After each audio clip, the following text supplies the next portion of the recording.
उदार शिरोमणि भगवान श्री कृष्ण के जन्म के अवसर पर वायु ने सुख लुटाना प्रारंभ किया, क्योंकि समानशील से ही मैत्री होती। जैसे स्वामी के सामने सेवक प्रजा अपने गुण प्रकट करके उसे प्रसन्न करती है, वैसे ही वायु भगवान के सामने अपने गुण प्रकट करने लगे।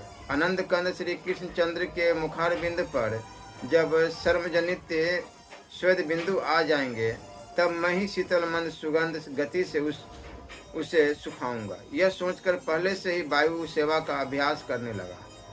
यदि मनुष्य को प्रभु चरणारविंद के दर्शन की लालसा हो, तो उसे विश्व की सेवा ही करनी चाहिए। मानो यह उपदेश करता हुआ वायु सबकी सेवा करने लगा। संत पुरुष पहले से ही चाहते थे कि असुरों की बढ़ती न होने पाए। अब उनका मन सहसा प्रसन्नता से भर गया। जिस समय भगवान के आविर्भाव का अवसर आया, स्वर्ग में देवताओं की दुंदुभियां अपने आप बज उठी। किन्नर और गंधर्व मधुर स्वर में गाने लगे तथा सिद्ध और चारण भगवान के मंगलमय गुणों की स्तुति करने लगे। विद्याधारियों अप्सराओं के साथ नाचने लगे। बड़े बड़े देवता और ऋषि मुनि भी रामावतार में मेरे पुत्र हनुमान ने भगवान की सेवा की, इससे मैं कृतार्थ हूँ। परंतु इस अवतार में मुझे स्वयं ही सेवा कर लेनी चाहिए। इस विचार से वायु लोगों को सुख पहुँचाने लगा।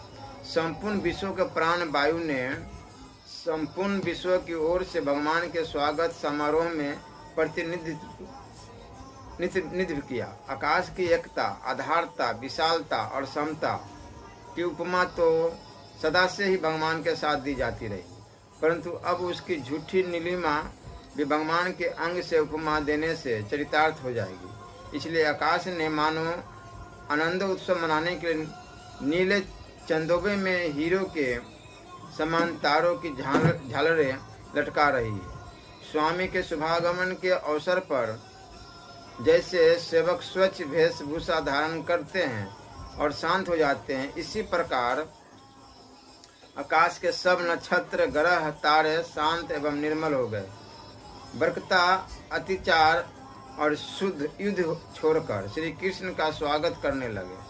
मैं देवकी के गर्भ से भगवान नक्षत्र कहता है, मैं देवकी के गर्भ से जन्म ले रहा हूँ, तो रोहिणी के संतोष के लिए कम से कम रोहिणी नक्षत्र में जन्म तो लेना ही चाहिए। अथवा चंद्र वंश में जन्म ले रहा हूँ, तो चंद्रमा की सबसे प्यारी पत्नी रोहिणी में ही जन्म लेना उचित है। यह सोचकर भगवान ने रोहिणी नक्षत्र में